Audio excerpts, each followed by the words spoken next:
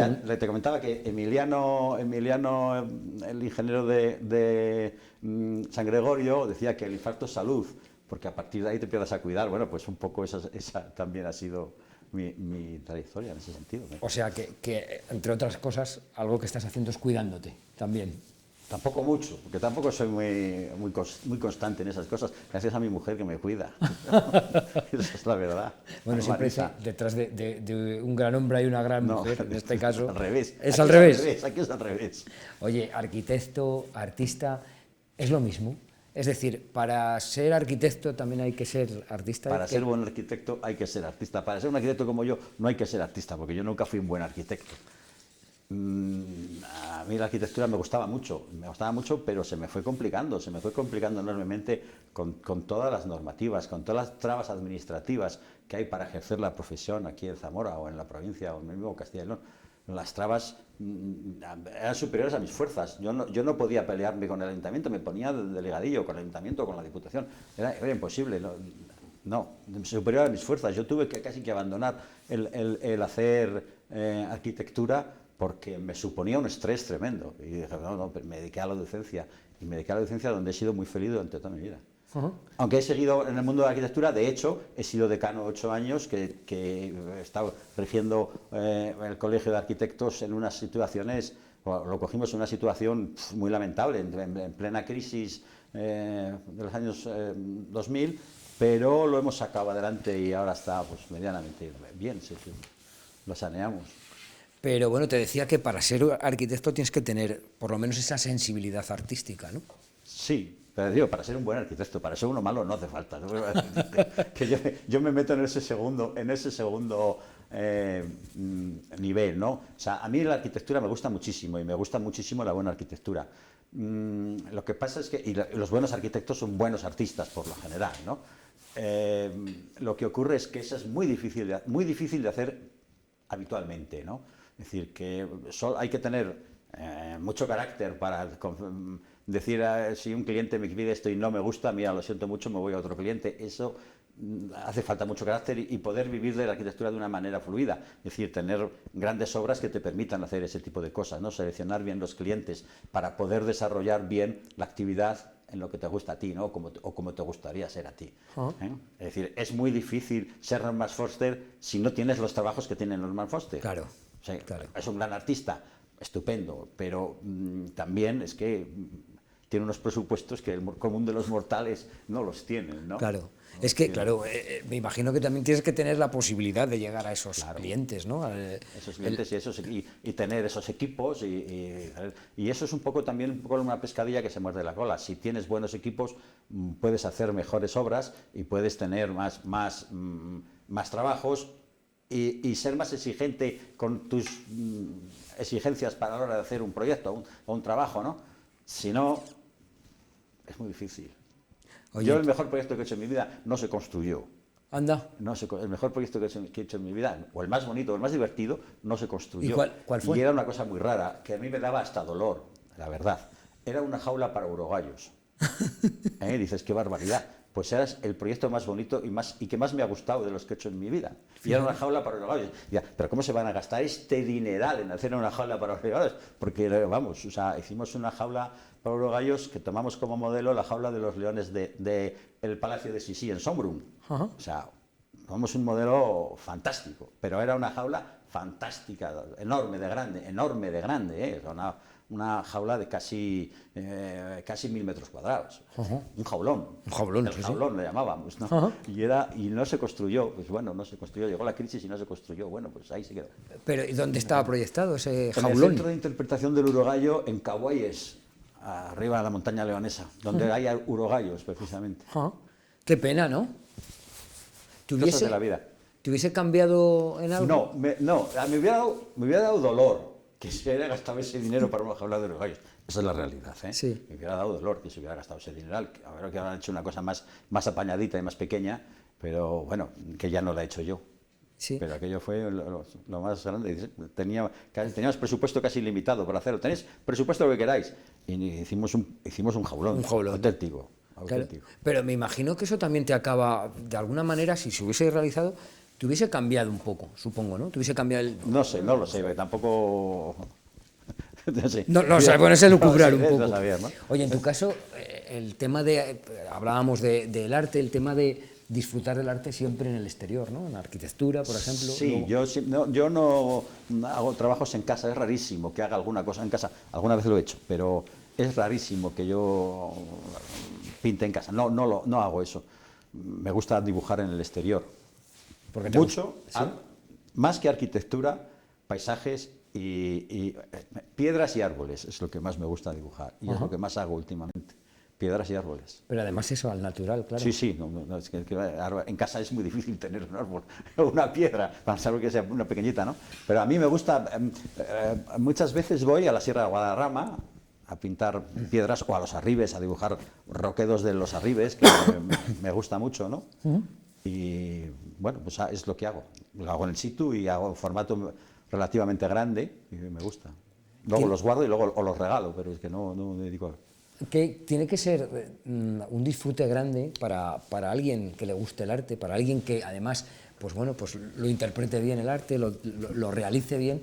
Mira, el estar en contacto con lo que estás dibujando. Siempre he sido de que cualquier actividad manual que te permita hacer algo y que se te pase el tiempo sin que te des cuenta es el estado más próximo a la felicidad. Entonces, me da igual arreglar una bicicleta que pintar, que es lo que hago yo, ¿no? Te pones a pintar y de repente dices, ahí va, se me ha pasado una hora y no me he dado cuenta. Pues ese estado de que estás ahí concentrado en lo que estás haciendo, disfrutando de lo que estás viendo, de lo que estás dibujando, mezclando los colores, tal, y disfrutando, respirando aire puro, eso es un estado muy cercano a la felicidad, ¿no? Es decir, que se me ha pasado el tiempo sin darme cuenta, ¿no? Y a mí eso pues me gusta mucho, me llena, te sientas a dibujar un árbol y antes hacía dibujos de 10 minutos, ahora los hago de 1 hora. Claro, ahora cuando voy con mi mujer ya no puedo hacer, porque claro, como le dedico tanto tiempo y en el campo no hay cosas que ella se pueda entretener, salvo que se ponga a leer, pues casi un poco hago menos en ese sentido, algo.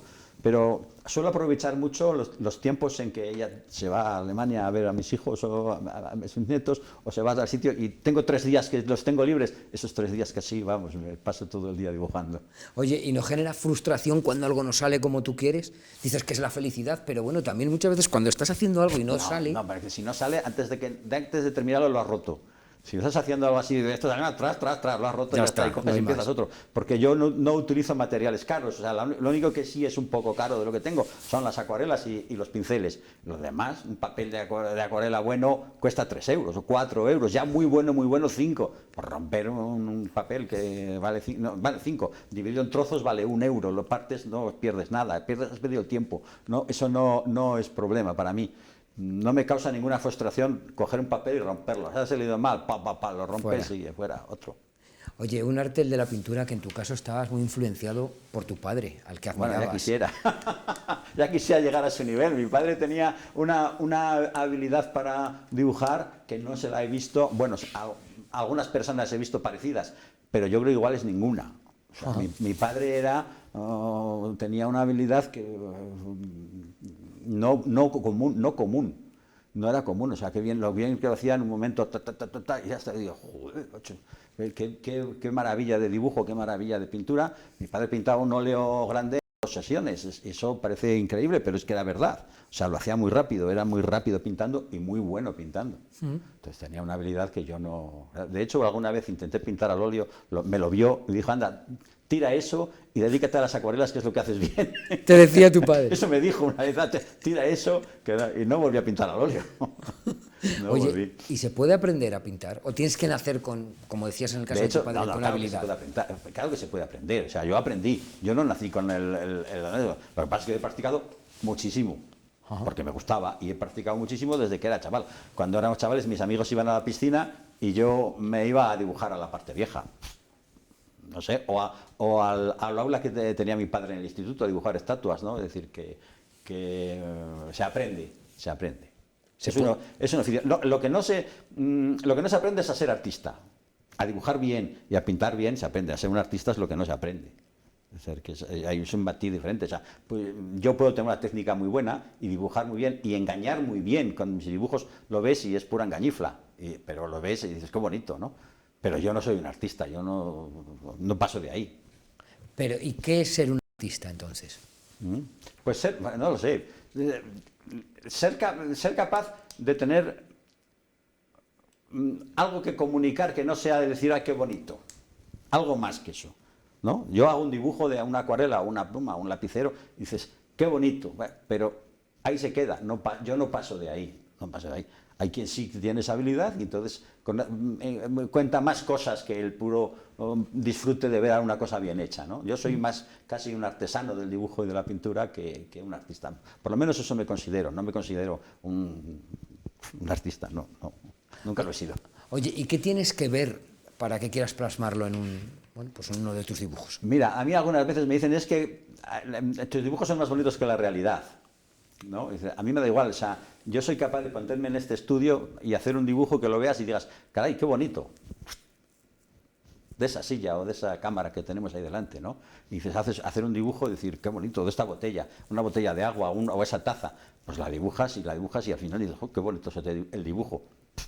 Pero no necesito nada en especial, o sea, yo últimamente lo que sí intento buscar, ya te digo, es piedras grandes macizos de piedras, me gustan. Y eso es... Empecé una vez en una playa en Portugal, que había unas rocas en la playa, y hice un dibujo de las rocas y dije, coño, pues esto me gusta. Y a partir de entonces es lo que más dibujo. ¿Rocas? Rocas. ¿Qué tiene que ver? Pues yo qué sé. Los árboles también, que dibujo muchísimos. Pues ves un árbol y dices, qué bonito. Yo veo algo más que qué bonito el árbol. Me gusta la estructura de los árboles como son, ¿no? Yo no dibujo los árboles, el tronco y unas ramas, o algo más. Claro, eso es lo difícil, lo bonito, lo que decías en un principio del arte. Y para sacar un buen dibujo, para que alguien sea capaz de plasmar un buen dibujo, ¿qué hay que tener? ¿Buena técnica o saber mirar? Bueno, yo creo que saber mirar, ¿no? Decía Ernesto Quero que no se ve lo que no se dibuja, ¿no? Bueno. Decía, y es verdad, o sea, yo, fíjate, la primera vez que fuimos a Egipto, cuando llegamos al templo de Adel el Bari, yo me paré en la entrada a dibujar el templo y las montañas que tiene detrás, y no entré a verlo. O sea, estuve tiempo de dibujarlo, entraron, salieron, y cuando que nos vamos ya, bueno, pues ya lo veré otra vez que venga, ¿no? No entré a verlo. Me satisfacía lo suficiente el verlo desde lejos, que es la imagen que ves cuando estudiabas historia del arte, la imagen con las montañas que tiene detrás y todo, y ahí estuve 1 hora, 2 horas que duró la visita dibujando aquel sitio tan bonito, ¿no? Luego dices, si es que yo me lo conozco mejor que vosotros, porque yo lo he visto y sé cómo es, y sé cuántos huecos tiene, y sé lo que miden, y qué proporción tiene, y eso otras personas que lo ven, miran así y no lo ven, ¿no? Esa diferencia. Qué bueno lo que cuentas, o sea, claro, te da tiempo casi a buscar pormenorizadamente, ¿no? A visitar, incluso sin haber te digo entrado. que al final lo conoces más que el que ha entrado, ha visto... Sí. Otras veces que he vuelto a Egipto, que he ido varias veces, sí he entrado a verlo. Ah, vale, Sí he entrado a verlo. Era un pecado no verlo, pero siempre hay que dejar algo para la siguiente visita, ¿no? Oye, ¿te ha Siempre. pasado con más monumentos? El hecho de, digo, yo me quedo fuera, lo dibujo y ya me contaréis. Pero a mí eso en muchos sitios me pasa, en muchos sitios he hecho y no me ha costado ningún trauma. O sea, me acuerdo cuando fui con los alumnos de la escuela, que fuimos de excursión a Escocia, a la Catedral de Glasgow. A mí me gustó tanto que dices que me senté fuera y me puse a dibujar la Catedral de Glasgow. Ellos entraron, lo vieron, no sé qué, no sé cuándo, no sé qué, y que se ha terminado la visita, bueno, pues vámonos. Y no la vas a ver, me da igual lo que tenga por dentro, la he visto por fuera, que es muy bonita, y tengo un dibujo muy bonito de la Catedral de Glasgow que no entré a verla, o la de Palermo, que tampoco entré a verla, o muchas de esas, en muchos sitios me ha pasado eso. Oye, pues No pasa nada. es curioso, es curioso. Y esos dibujos que dices, ¿te has planteado no sé, el mostrarlos, el exponerlos? Una vez hice una exposición en Sí. la Caja de Ahorros, sí, pero hice y otra vez en Espacio 36, pero no, la verdad es que tengo muchísimos, pero muchísimos, y no he hecho. No la he hecho. Hicimos una del colegio con más arquitectos y con más que sé que dibujan muy bien, a los que llamé, pues vinieron franceses, vinieron argentinos, vinieron también algún mexicano, italianos, gente que conocía yo personalmente. Pues todos mandaron algún dibujo, los enmarcamos aquí en Zamora, hicimos una exposición muy bonita de dibujos de arquitectos, muy bonitas, de toda España y de muchas partes del mundo nos mandaron, de Alemania también, nos mandó uno que por cierto se mató con una moto después, y muy bonita, una exposición muy bonita de dibujos de arquitectura. Yo no he vuelto a hacer, ¿no? Eso que llamáis vosotros los cuadernos de apuntes. Cuadernos de viaje, suelen llamar. Cuadernos de viaje, que muchas veces dices, bueno, estoy cogiendo apuntes y tal, y ves el dibujo y digo, madre mía, si es que es espectacular lo que estás haciendo, y lo llamas así. Hay gente que dibuja muy bien, ¿eh? Hay algunos que dibujan, yo conozco algunos que además con una facilidad lo hacen tremenda. Oye, y es clave para ser un buen arquitecto, lo hemos dicho más o menos antes, es clave el saber dibujar. Yo recuerdo cuando era niño intentaba dibujar, yo dibujaba muy mal, he dibujado muy mal siempre. Mi hermano dibujaba muy bien. Y le decía a mi abuelo, dice, tú dibujas muy bien, tú tienes que ser arquitecto. Es importante. Es importante porque el dibujo te da una capacidad de análisis espacial que de otra manera no puedes explicar o no puedes transmitir, ¿no? Claro. Entonces, es muy importante el saber dibujar, pero sobre todo es porque el dibujo te da la capacidad de análisis del espacio que de otra manera es muy complicado de hacer. Es un problema porque ahora con los dibujos en 3 dimensiones de los ordenadores, esas cosas, esas capacidades de análisis también se hacen. Pero dicen, es que con el ordenador es muy difícil, es más fácil modificar. No, es más fácil modificar con una goma de borrar. O sea, fíjate. Sí. Es mucho más fácil, ¿no? Dibujar así. O dibujar, en vez de tener por aquí la línea, traerla por aquí. O sea, es mucho más sencillo, porque la idea la sigues teniendo en la cabeza, ¿no? Y ahora dibujan mucho menos que los que se dibujaban, o mucho peor que lo que se dibujaba antes, ¿no? Yo creo que los planes de estudios eso lo han modificado mucho. Ah, sí. Se hacen más hincapié en las presentaciones, los renders, esos famosos que vamos, yo también los sé hacer y también los he hecho, pero que son más engañuflas que un plano bien construido, ¿no? O sea, se va perdiendo esa manera de... Sí. Se pierde porque además ahora ves en los propios concursos de arquitectura, ¿no? Ves que lo que se presenta son construcciones en 3D que son muy bonitas, pues espectaculares, pero luego también ves en muchos sitios, sobre todo se ve en internet, ¿no? Lo que se presentó, lo que era el proyecto y lo que es la realidad, sí. ¿no? Algo cambia, algo ha cambiado. Aquí, ¿no? Me acuerdo hay un edificio en Madrid que sale mucho en eso, que está en la Plaza de Colón, el que está enfrente de las Torres de Colón, que es un edificio que tiene así como una trama arriba con unos vegetales, ¿no? Entonces, en la perspectiva del concurso se ve, bueno, aquello es un bosque, lo ves en la realidad y dices, Dios, qué cutrez, ¿no? Y dices, la comparación es muy interesante verlo. Y eso se produce en que, claro, con los medios de la televisión engañas un montón. O sea, puedes creer que en una película están debajo del agua. Y dicen, es que están debajo del agua. Y dicen, no, están detrás de delante de una cosa verde. ¿No? Están delante de una cosa verde y con un montón de sensores así puestos, y eso es lo que están filmando y luego lo están cambiando totalmente en un ordenador, ¿no? Es muy potente, pero en un ordenador. Y hacen una cosa, pues con los concursos de arquitectura está pasando un poco eso también. Hacen una cosa que luego el resultado a veces se desdice de lo que era lo que se ha presentado, ¿no? Qué bueno, fíjate que yo pensaba muchas veces en estas presentaciones que lo mismo ganaba. Cuando ves la presentación y dices, bueno, es un poco así tal. Si ahora me dices que hay algunos que pierden... La presentación gana, el original es el que luego pierde. Estuvimos en un Premio Nacional de Arquitectura. No recuerdo ni el autor, no recuerdo. Sé que era en una ciudad de Extremadura. No, vamos a ver este premio, que es un Premio Nacional de Arquitectura. Y yo me imaginaba, pues el de aquí de Zamora, que es muy bonito, es un edificio, no pega aquí, pero bueno, es un edificio muy bonito, es un juguete muy bonito, ¿no? Y bueno, vamos a verlo, y cuando llegamos a mí se me cayeron los palos de sombrajo. Digo, pues esto es una lata de sardinas, joder. Yeah. No, a esto le dieron el premio. Y dice, sí, es que claro, luego me fui a ver la documentación del concurso y lo vi y decías, espérate, es claro, es que aquí era una cosa, pero allí es otra, totalmente diferente, ¿no? Y eso últimamente yo lo estoy viendo bastante, ¿no? Oye, y recuerdo la charla que tuvimos en su día en el casco antiguo, que hablábamos de la parte de la Zamora arquitectónica. Poco ha cambiado desde entonces, por no decir que nada, porque bueno, pues no se ha construido tampoco, no ha habido grandes construcciones. No, ni grandes ni pequeñas. O sea, ahora estamos, bueno, los últimos 8 años han ocurrido muchas cosas, sobre todo cosas nada buenas, ¿no? Pero tú fíjate que estamos ahora en unos niveles inferiores a antes de la pandemia. En Zamora, hoy en día, estamos a unos niveles, pero bastante inferiores a antes de la pandemia.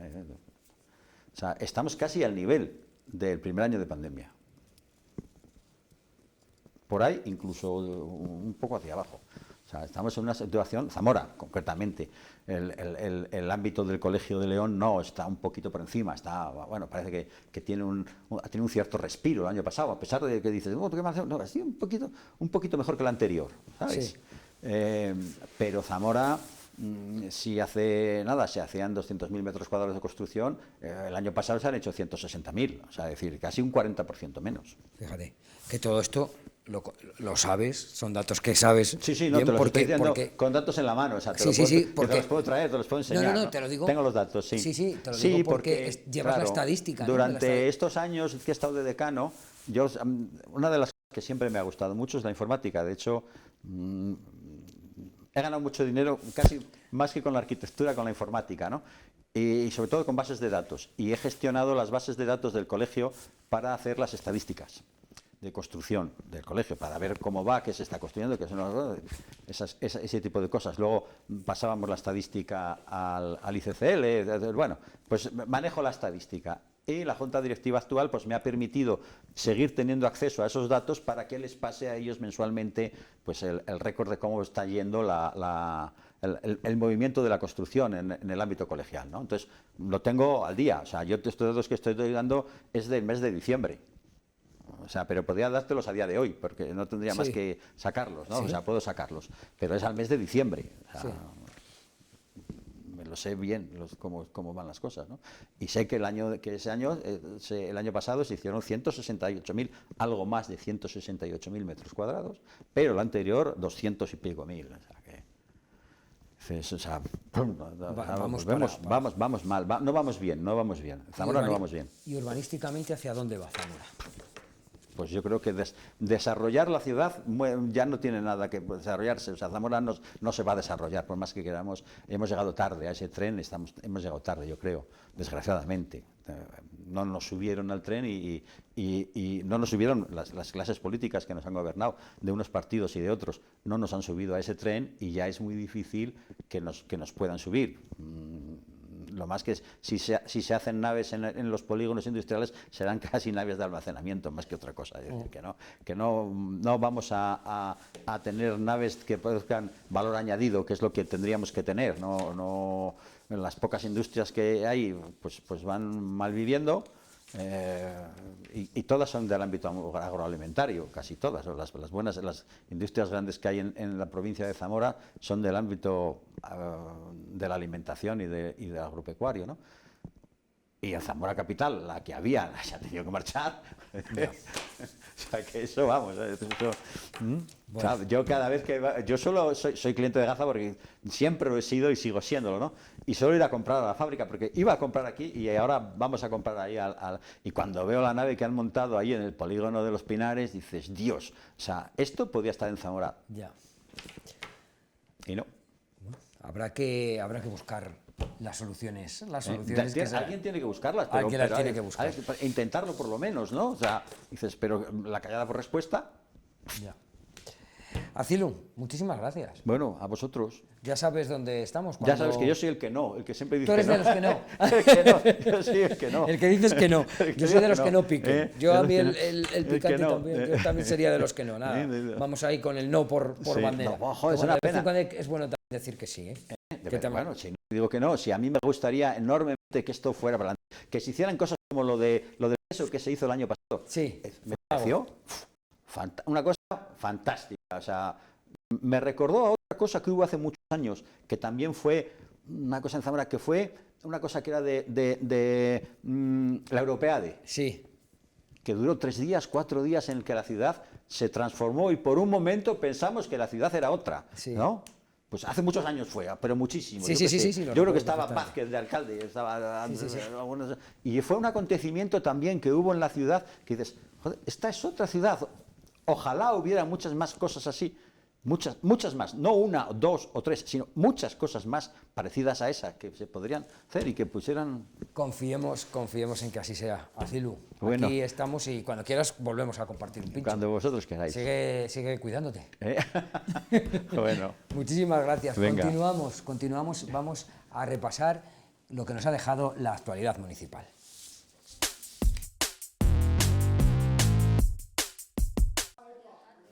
El 30 de enero llega la cuarta campaña de los bonos de comercio de Zamora. Serán 8.000 por valor de 15 euros cada uno, destinados a los parados de la capital para que compren en los 210 comercios de proximidad adheridos a la campaña que se va a desarrollar hasta el próximo 3 de marzo. Unos bonos que se pueden solicitar en sumaysigue.es. Hasta ahora se han beneficiado más de 13.000 desempleados en la capital.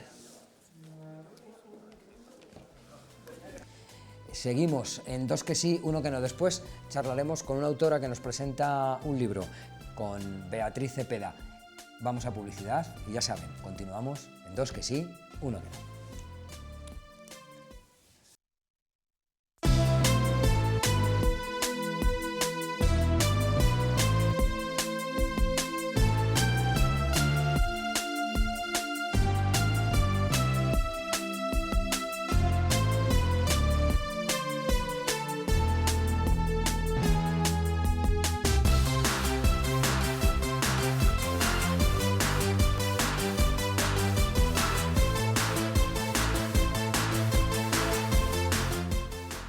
Filóloga hispánica y guionista, y ha realizado un montón de cosas chachis, como dice ella, desde actuar por teatros en toda España o incluso presentar este libro, escribir este libro del que ahora vamos a hablar. ¿Puedo hablar de mi salud mental? Nos acompaña Beatriz Cepeda, Perra de Satán. ¿Qué tal? Muy bien. Bienvenida. Muchas gracias. Oye, te veo estupenda. Qué bien, pues que Dios te conserve la vista, que la tienes muy buena. No es verdad, brillas. La última vez que estuviste aquí también estabas muy bien, pero es que ahora te veo fenomenal. Es que dormir en Zamora me sienta muy bien, ¿eh? Sienta muy bien dormir. Sí. Dormir suele sentar bien, pero en Pero en Zamora, Zamora muchísimo mejor. Sí, y desayunar churros con chocolate también Ni te suele cuento. sentar. Eso te da una grasa que hace que brilles de Que una manera... brilles fenomenal. Y más, supongo que esos churros te los habrá acercado tu padre, a lo mejor. No, me he Te has desplazado despertado yo tú, te iba a hacia decir. el local en cuestión. Te iba a decir, si encima ha sido tu padre el que te los ha llevado a casa, ya vamos, estupendo. Desde aquí un saludo a tu padre, Pues claro, que nos estará viendo. que nos estará viendo. Oye, ¿de qué nos cuenta? ¿De qué nos habla? ¿Puedo hablar de mi salud Hombre, el mental? título tiene poca metáfora. La verdad es que sí. Se llama Puedo hablar de mi salud mental por 2 razones. La primera, porque nace un poco del proyecto de mi podcast, el podcast se llama Puedo hablar.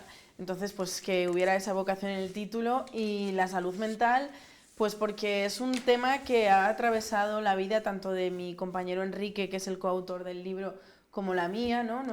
Nuestras vidas tienen algo en común y es que cambiaron radicalmente cuando tomamos por fin la decisión de ir a terapia. Digo por fin porque a los dos nos costó un poquito dar el paso, los dos intuíamos desde que éramos jóvenes que algo no iba bien. Pero bueno, pues porque antes la sociedad yo creo que no se hablaba tan abiertamente de esto, no había tanta información, había mucho más estigma, etcétera. Digamos que lo retrasamos y cuando descubrimos lo que la terapia puede hacer por ti y lo que tú puedes hacer por ti misma, pues la vida nos cambió casi radicalmente. Y eso siempre lo hemos contado en el podcast, siempre lo hemos defendido y a raíz de eso nos contactaba muchísima gente, pero muchísima, muchísima. O sea, y a día de hoy el podcast sigue en activo y no hay semana que no haya una persona que nos escriba para contarnos algo que le pasa y generalmente la solución suele ser la misma, que es, pues nosotras lo decimos mucho, amiga, date cuenta que igual lo que necesitas es ayuda profesional y que no hay que tenerle miedo a la ayuda profesional, ¿no? Que igual que si te rompes una pierna ni dudas, ni un segundo dudas que tienes que ir a urgencias, pues si notas que tu cabecita está un poco rota, tampoco deberíamos dudar en que hay profesionales que nos pueden ayudar a repararnos.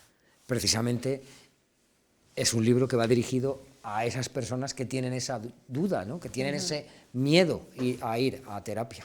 Nuestro objetivo principal era ese, que esas personas que saben dentro de sí mismos que les vendría muy bien empezar a trabajar con un psicólogo, se atrevan a dar el paso, porque a nosotras mismas nos pasó, te quiero decir, sabemos que hay algo que te frena, que te da miedo, que no sabemos qué nos vamos a encontrar en la consulta de un psicólogo, que es un mundo un poco desconocido e incluso hay personas a las que les da miedo, que nos han preguntado muchas veces, ¿y qué se hace en una primera consulta? ¿Qué te preguntan? ¿Qué te dicen? No, hay mucho desconocimiento.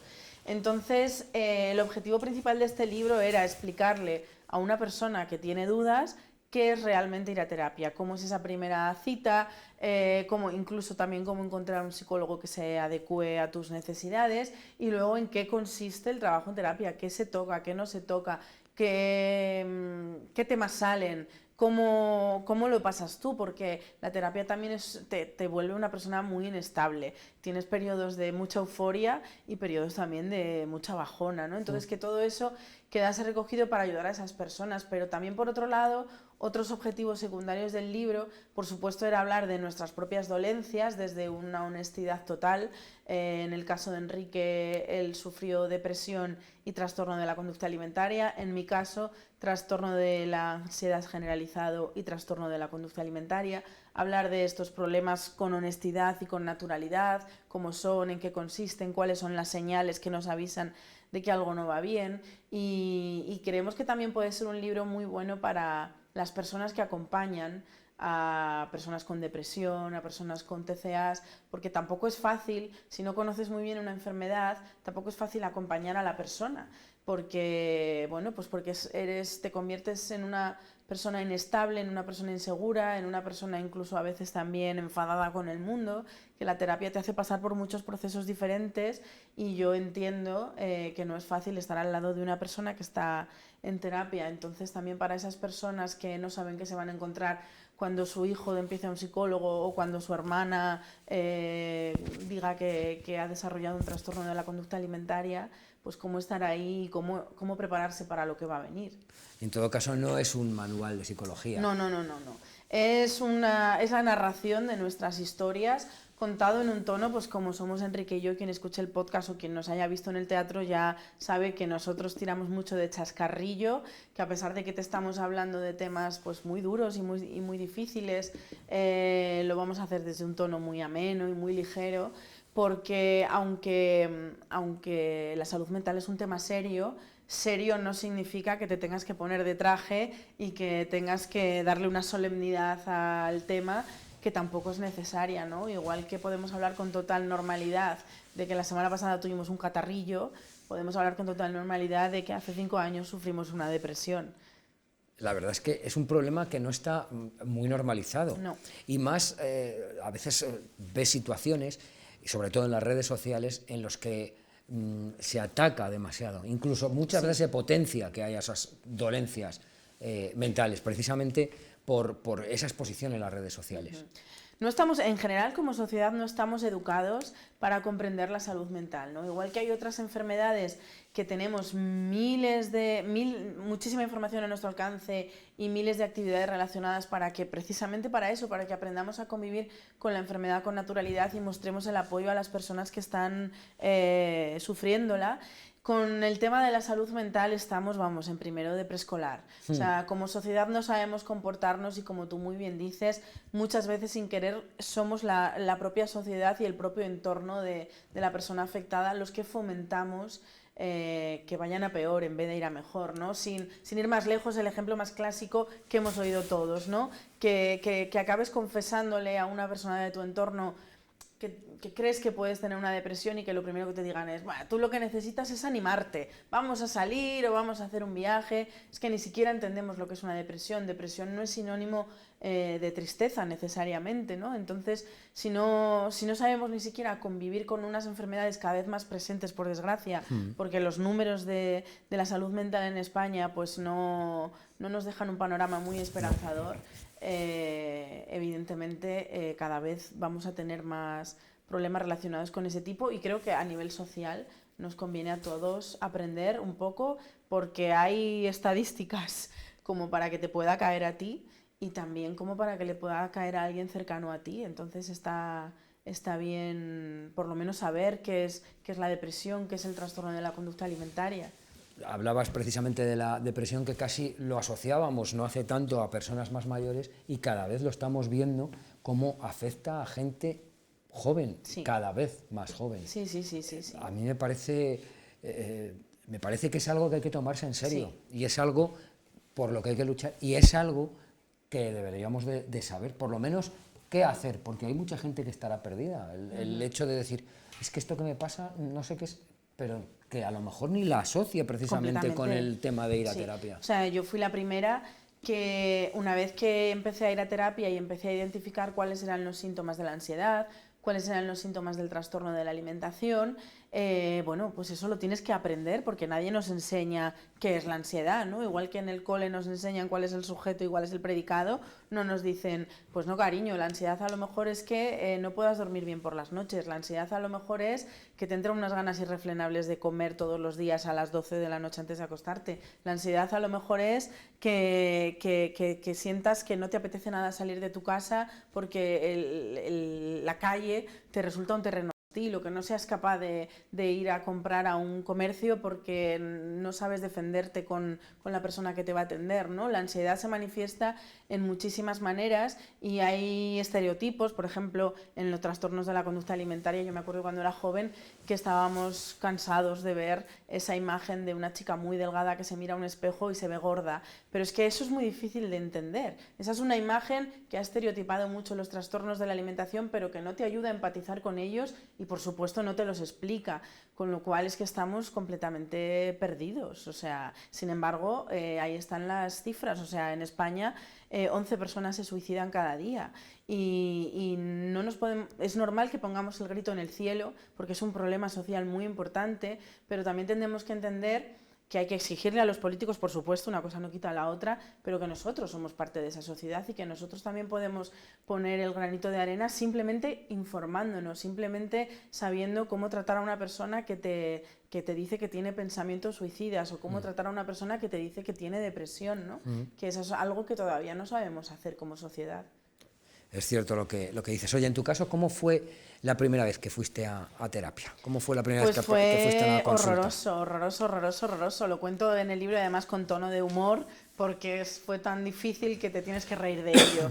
Fue horroroso porque yo iba completamente acojonada. O sea, yo creía que, como yo no sabía lo que era un psicólogo ni lo que hacías en terapia, pues yo casi acudía como a confesarme. Ajá. Pero a confesarte no aquí a la parroquia de San Torcuato, no, sino como en una película de terror en la que el cura es malísimo y sabes que te va a poner una penitencia horrorosa. Pues yo creo que entré en la consulta del psicólogo creyendo que iba a pasar por el tribunal de la Santa Inquisición y que me iban a condenar a la hoguera, por supuesto. Entonces fue una experiencia difícil porque primero me sentía muy abatida. Cuando fui al psicólogo por primera vez sentía que yo había fracasado, que no había sabido solucionarme mis propios problemas. Y segundo, iba acojonada, sinceramente. Por suerte de esa primera consulta, pues salió una relación bastante buena y duradera con mi primer psicólogo, en la que todo fue como la seda, y a pesar de que la terapia es un proceso difícil, un buen psicólogo te lo pone fácil, o por lo menos hace saber que está ahí para ti, para cuando lo necesites. Pero esa primera consulta para mí fue muy difícil, sí, sí. ¿Y desde entonces has seguido yendo?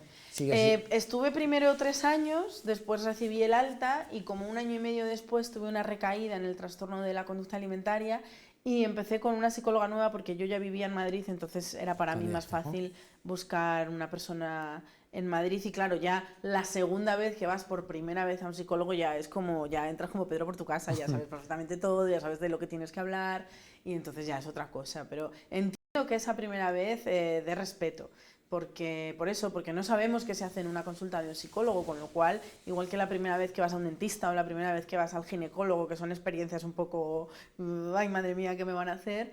Pues claro que da un poco de miedito, precisamente por eso lo explicamos con tanto detalle, que tenemos un capítulo dedicado a esa primera sesión con el psicólogo, porque sabemos que a mucha gente le tira para atrás. Entonces decirle, pues cariño, no pasa nada, no te van a matar, no te van a poner penitencia, no te van a reñir, no va a pasar absolutamente nada. Oye, ¿y de una dolencia mental se sale? En tu caso, por ejemplo, por las, no sé, las situaciones que te han llevado a ir a terapia, ¿las has superado? ¿Estás bien? ¿Has mejorado y te encuentras bien? Bueno, esto es hacer spoiler del libro, Ah.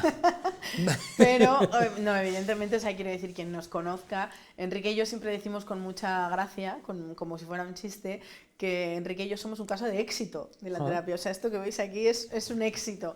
Y realmente lo es, ¿no? Porque otra de las razones por las que hacemos tanto hincapié nosotros de que hemos pasado por terapia es precisamente para que se rompan esos estigmas que hay de que si digo que voy a terapia me van a echar de mi trabajo, o voy a tener un problema con la familia, o a lo mejor mis amigos me van a rechazar. Y nosotros somos precisamente el ejemplo de todo lo contrario, de que haber pasado por terapia nos ha ayudado a mejorar en nuestro trabajo, a mejorar nuestras relaciones familiares, a mejorar nuestras relaciones amorosas, con lo cual estamos perfectamente. Y lo más importante de todo, que también lo contamos en el libro, haber pasado por terapia nos ha dado paz con nosotros mismos, que suena muy a Jesucristo, diciendo la paz esté contigo, pero es una sensación muy agradable de sentir, estar en paz contigo, estar tranquila, no preocuparte de absolutamente todas las decisiones que tengas que tomar, porque todas te provocan ansiedad y porque eres una persona insegura y no sabes si estás obrando bien, y solo lo bien que se siente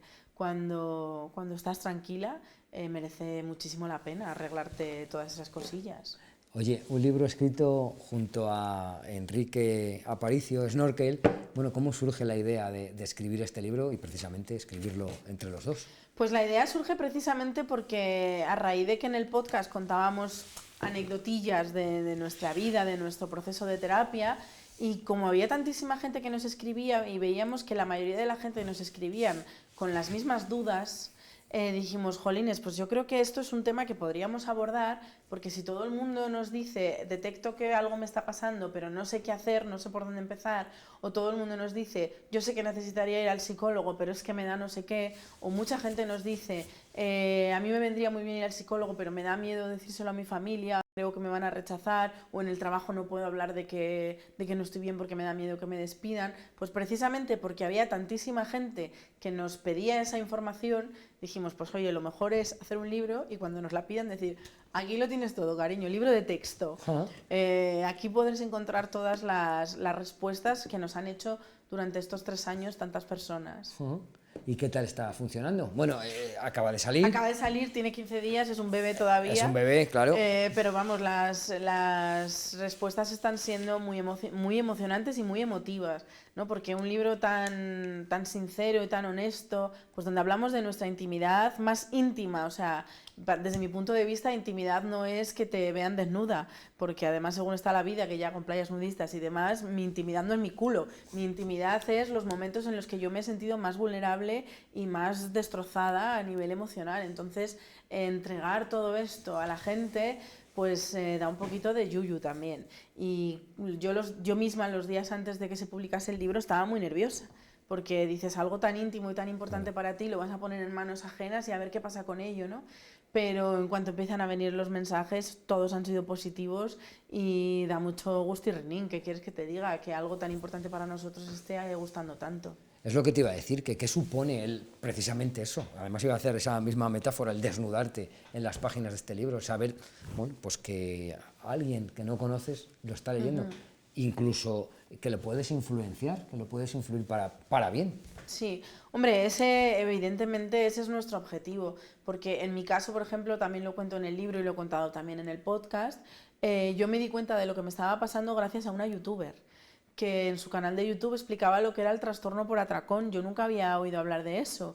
Yo simplemente pensaba que era una gorda que se ponía fina a bollos, pero yo no sabía lo que era un trastorno por atracón, y cuando de repente un día, normal y corriente, o sea, de esto que un vídeo te lleva a otro y que pinchas y no sé qué, aparece una mujer que se llama Yolanda Cambra, que explica lo que es un trastorno por atracón, y yo lo empiezo a ver y digo, es que punto por punto es exactamente mi vida lo que estás contando. ¿Cómo puede ser que una persona que no me conoce a mí de nada esté viviendo exactamente la misma experiencia? Eso para mí fue un cambio tan radical que yo en ese momento lo tuve claro. En cuanto yo empecé a hacer terapia, lo voy a contar, porque si yo lo descubrí y pude iniciar un proceso de recuperación gracias a una desconocida de Internet, y esa desconocida de Internet, entre comillas, me salvó la vida, ¿cómo no voy a devolver yo ese favor? Porque fue, o sea, para mí fue crucial. Qué bueno lo que cuentas. Bueno, ¿y qué tal estás entonces? Bueno, hemos dicho Pues al principio que estás estupenda. Yo siempre que vengo a Zamora, yo no sé qué tiene Zamora, te lo digo de verdad, no sé si es la ciudad o es el sentimiento de casa, pero yo en Madrid yo estoy como vaca sin cencerro. Yo ya llega un momento de desorientación vital que yo ya no sé ni por dónde me las dan ni por dónde me las toman. Y es llegar a Zamora y a la media hora se me alinean todos los chakras, me sale la sonrisa y estoy a gustísimo, así que... Es que también hay algo que es importante, y es que en Zamora hay muchas zamoranas y muchos zamoranos, entonces eso, quieras que no, también influye sí, positivamente sí. En la gente, así que nada, pues sí que te veo fenomenal, que te lleve muy lejos este libro, Muchas que os gracias. lleve a los dos. Hoy es esa charla, hoy tienes la charla para hablar de ese libro, supongo que vas a venir también algún día a presentarlo ya, entre Eso comillas, nos gustaría, más formalmente. ¿no? Es que sí, porque mi compi Enrique estos 2 meses está hasta arriba de trabajo y venirse un jueves a Zamora era muy difícil para él, pero de cara pues, a la Feria del Libro, en primavera, que ya se hacen más actos y demás, pues claro, además a él ha venido 2 veces a Zamora con la obra de teatro, le encanta también comerse su pinchito moruno y darse un paseo por el casco antiguo, y seguro que lo vais a disfrutar. Podemos organizar algo más adelante. Seguro. ¿Con qué más andas? Porque tú pues con un montón de haces cosas, muchísimas con un montón cosas. de cosas, con el podcast de Puedo Hablar, con la obra de teatro empezamos la gira en diciembre y la continuamos, tenemos fechas hasta junio, y luego pues con nuevos proyectos, que uno de ellos por lo menos seguro que me hará volver aquí. Así vale, que pues hablamos entonces. Nos volveremos a ver. Nos volveremos a ver. Bea, muchísimas gracias. Un beso muy grande y que te vaya tan bien como demuestras siempre, así que nos vemos. Muchas gracias. Nosotros continuamos en 2 que sí, 1 que no.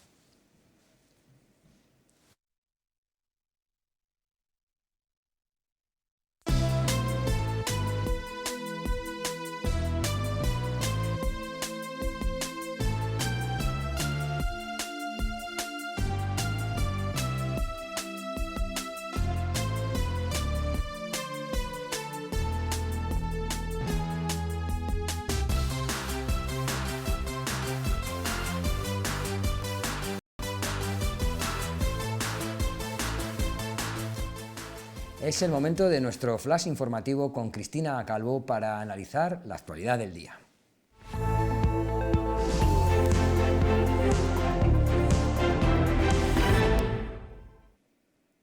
Cristina, ¿qué tal? Bienvenida. Cuéntanos qué ha pasado hoy en Zamora y provincia.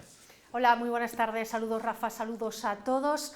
Bueno, pues contaros algunos de los asuntos de los que hemos estado muy pendientes, y estamos muy especialmente pendientes en las últimas horas de la evolución de las obras del Museo de Semana Santa. Os lo vamos contando con todo lujo de detalles, y la verdad es que en la tarde de ayer ya empezaron a derribar lo que es la parte lateral del museo. Continuaban, estas son imágenes de esta mañana, continuaban esta mañana, bueno, pues ahí lo veis, esa parte lateral, ese semicírculo que había en ladrillo y que ha ido desapareciendo a lo largo de las últimas horas. Queda queda ya muy poquito, prácticamente la fachada, porque se ha ido trabajando de atrás hacia adelante y queda poco más de la fachada de ese museo de Semana Santa. El interior está completamente vacío, así que es la imagen que nos va anunciando que la cuenta atrás para que caiga definitivamente, y nunca mejor dicho, este museo de Semana Santa, pues es una realidad, es cuestión de horas o de días.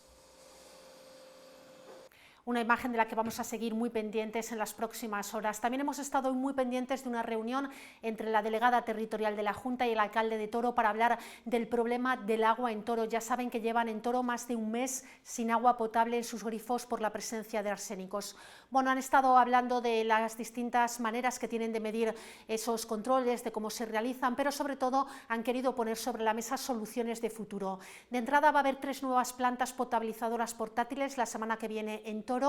A corto plazo también se quiere poner una solución más o menos definitiva, que va a ser una planta que se va a poner donde se capta el agua, una planta portátil que esperan que ponga fin al problema del arsénico, pero claro, su capacidad no es muy amplia, eso se va a poner en primavera y va a ser una solución a medio plazo. Hasta ese momento, hasta esa primavera, nos aseguran, en Toro no se va a poder volver a beber el agua del arsénico, porque los niveles dan un poquito más arriba, un poquito más abajo de los niveles permitidos, pero como es un cambio casi a diario, pues nos dicen, no, de momento no va a haber cambios, no se va a poder beber el agua. Y ya se trabaja, nos decían las dos instituciones, también junto con la Diputación, en una solución definitiva, una depuradora, dicen, del estilo posiblemente a lo que hay en Zamora o en Tordesillas, que capte el agua del Duero, pero es un proyecto muy costoso y ya a más largo plazo, como mínimo, nos decían, sería un año en el mejor de los casos. Así que esas son las soluciones que se están poniendo sobre la mesa para solucionar el problema del agua del arsénico en Toro.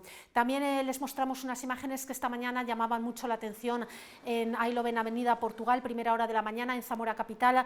La Guardia Civil, concretamente la Unidad de Seguridad Ciudadana de la Guardia Civil, bueno, pues tenía un amplio despliegue. Hemos preguntado, bueno, pues cuál es el trabajo que estaban realizando. Al ser una actuación de un caso especial, nos han asegurado que se trata de una operación que aún está abierta, en explotación, como dicen ellos, y lo único que han trascendido es que hay 2 detenidos por un delito contra la propiedad industrial. Y ya muy rápidamente también contaros que hoy hemos conocido una nueva revisión de las sentencias por parte de la Audiencia Provincial de Zamora. Se trata de un hombre que violó a una anciana en su domicilio al que había entrado a robar. Ocurrió en Almeida de Sayago. Las sentencias del año 2011 se condenaba al hombre a 13 años de prisión y con la ley del solo sí es sí, esa revisión le deja 9 años y 7 meses. Se le ha reducido en 2 años y 5 meses la pena de prisión. Bueno, pues son algunos de los asuntos más importantes de esta jornada en los que estamos trabajando. De cara a mañana, también 2 temas fundamentales. Tenemos pleno en la Diputación de Zamora, se aprobarán los presupuestos y estamos muy pendientes también. Es la fiesta de los abogados y contaremos por primera vez con decana nueva, decana del Colegio de Abogados de Zamora. Todo eso os lo contaremos mañana. Rafa. Muchísimas gracias. Además, mañana vemos que va a haber buenas noticias. Vemos que también hay mujeres en puestos importantes, así que ahí estaremos y las disfrutaremos y las analizaremos en la 8 Zamora.